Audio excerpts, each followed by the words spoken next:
Hi, 7th grade focus reading students. Mrs. Jackson here to read week 2 CommonLit passage out loud to you.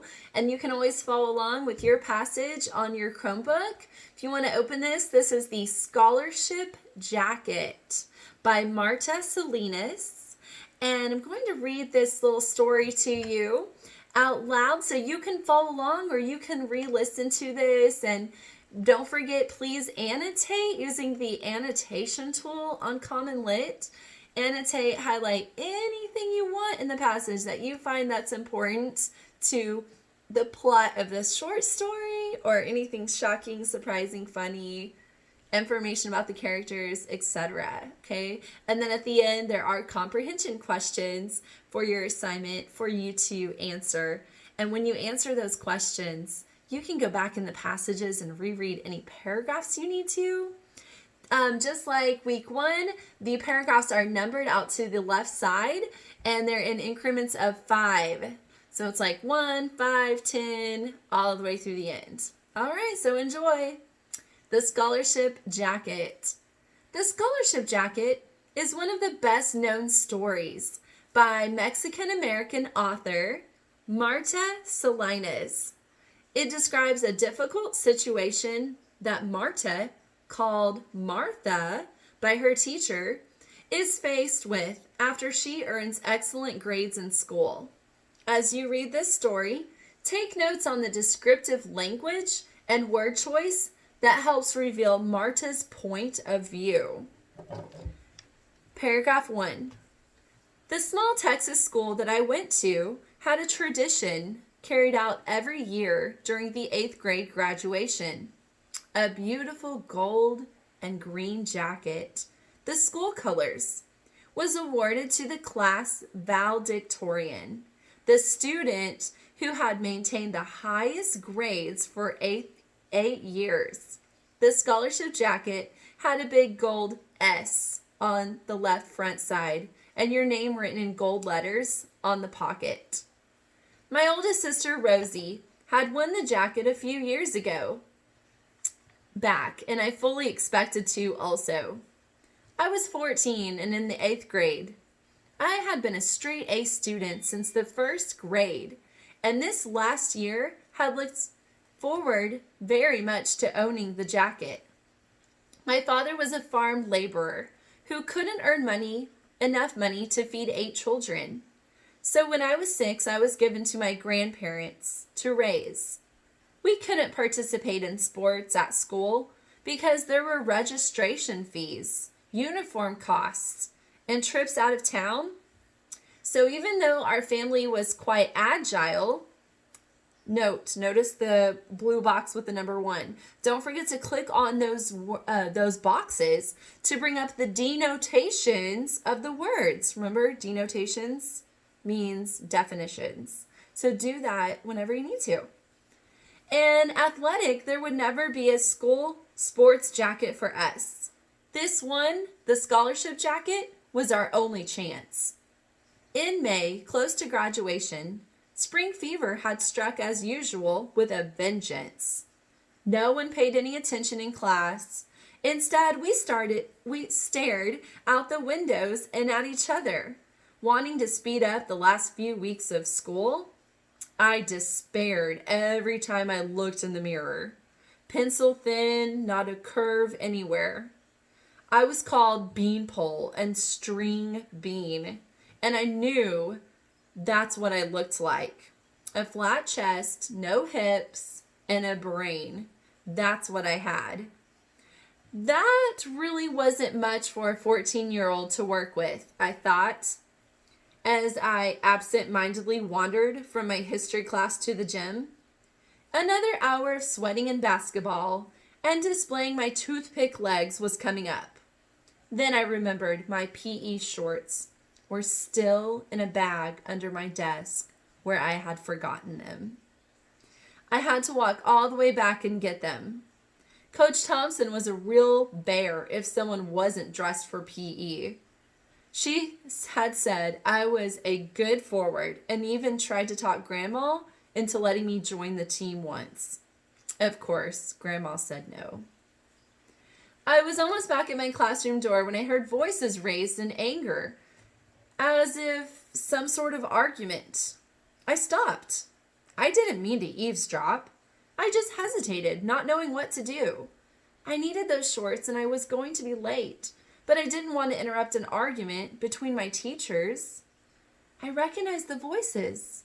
Mr. Schmidt, my history teacher, and Mr. Boone, my math teacher. They seemed to be arguing about me. I couldn't believe it. I still remember the feeling of shock that rooted me flat against the wall as if I were trying to blend in with the graffiti written there. I refuse to do it. I don't care who her father is. Her grades even begin to compare to Martha's. I won't lie or falsify records. Martha has a straight A plus average and you know it. That's what Mr. Schmidt that was Mr. Schmidt and he sounded very angry. Mr. Boone's voice sounded calm and quiet. Look, Joanne's father is not the only one on the board. He owns the only store in town. We could say it was a close tie and the pounding in my ears drowned out the rest of the words. Only a word here and there filtered through. Martha is Mexican. Resign. Won't do it.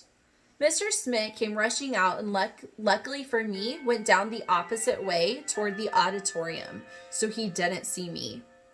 Shaking, I waited a few minutes and then went in and grabbed my bag and fled from the room. Mr. Boone looked up when I came in but didn't say anything. To this day, I don't remember if I got in trouble for PE, for being late, or how I made it through the rest of the afternoon. I went home very sad and cried into my pillow that night so grandmother wouldn't hear me. It seemed a cruel coincidence that I had overheard that conversation. The next day when the principal called me into his office, I knew what it would be about. He looked uncomfortable and unhappy. I decided I wasn't going to make it any easier for him, so I looked him straight in the eyes. He looked away and fidgeted with the papers on his desk. Martha, he said, there's been a change in policy this year regarding the scholarship jacket. As you know, it has always been free. He cleared his throat and continued. This year, the board has decided to charge $15, which still won't cover the complete cost of the jacket. Paragraph 10. I stared at him in shock, and a small sound of dismay escaped my throat. I hadn't expected this. He still avoided looking in my eyes. So, if you are unable to pay the $15 for the jacket, it will be given to the next one in line. I didn't need to ask who that was. Standing with all the dignity I could muster, I said, I'll speak to my grandfather about it, sir, and let you know tomorrow. I cried on the walk home from the bus stop. The dirt road was a quarter mile from the highway, so by the time I got home, my eyes were red and puffy. Where's Grandpa? I asked Grandma, looking down at the floor so she wouldn't ask me why I'd been crying. She was sewing on a quilt as usual and didn't look up. I think he's out back working in the bean field. Paragraph 15. I went outside and looked out at the fields. There he was. I could see him walking between the rows, his body bent over the little plants, hoe in hand. I walked slowly out to him, trying to think how I could best ask him for the money. There was a cool breeze blowing and a sweet smell of mesquite fruit in the air, but I didn't appreciate it.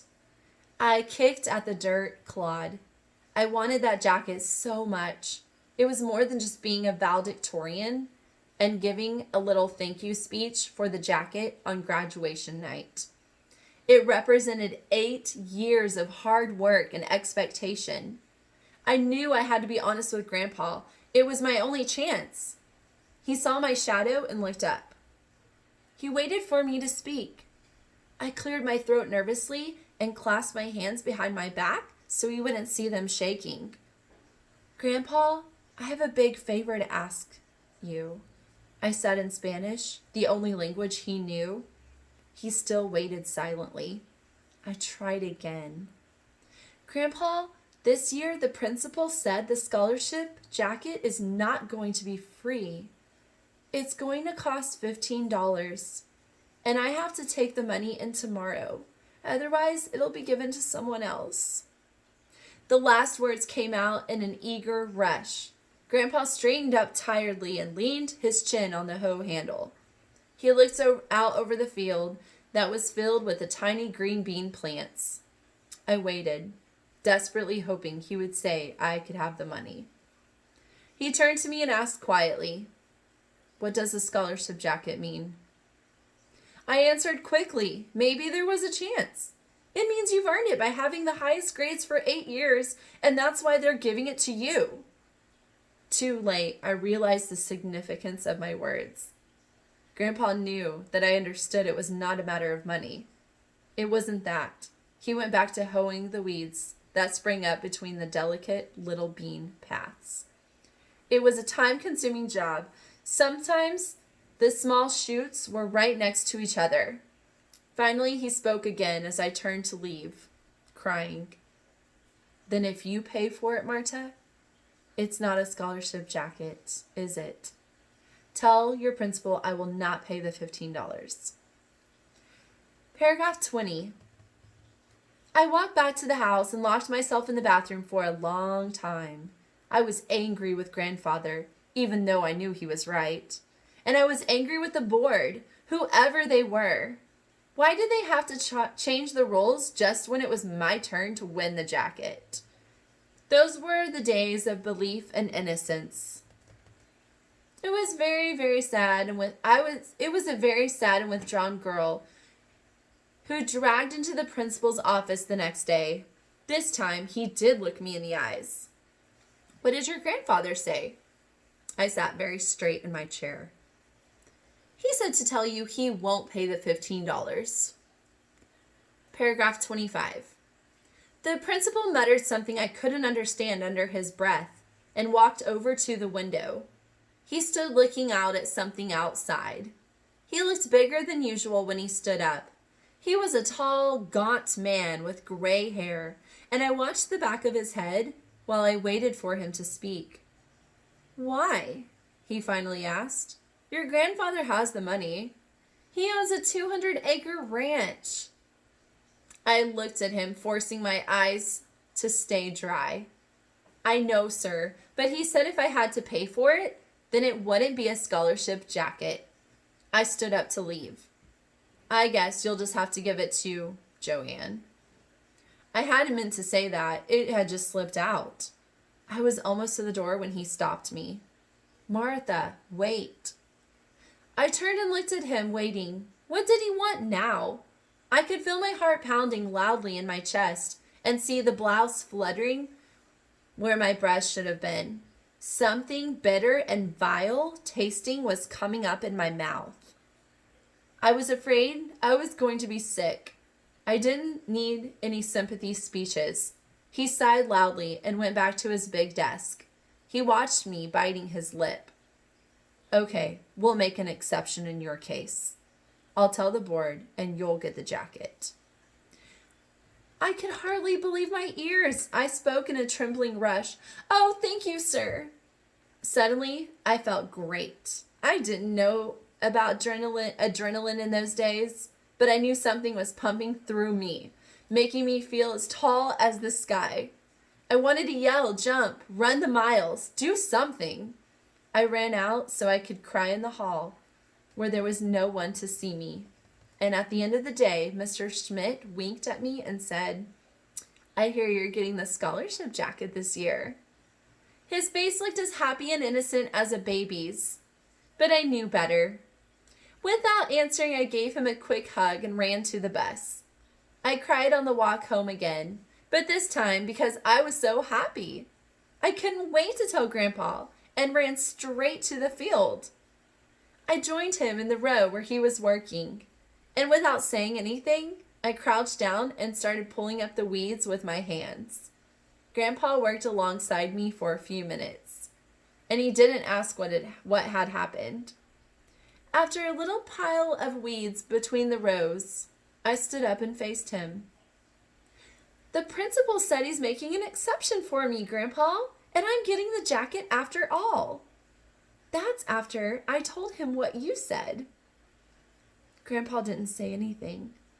He just gave me a pat on the shoulder and a smile.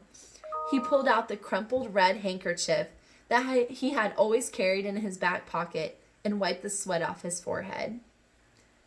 Better go see if your grandma needs any help with supper. I gave him a big grin. He didn't fool me. I skipped and ran back to the house, whistling some silly tune. And don't forget, that's the end of the passage, but there are notes at the bottom that also give you definitions of some of these unknown words. So now you can go answer your comprehension questions. Feel free to re-listen to this or go back in the passage to help you find your answers. Bye. Have a great day.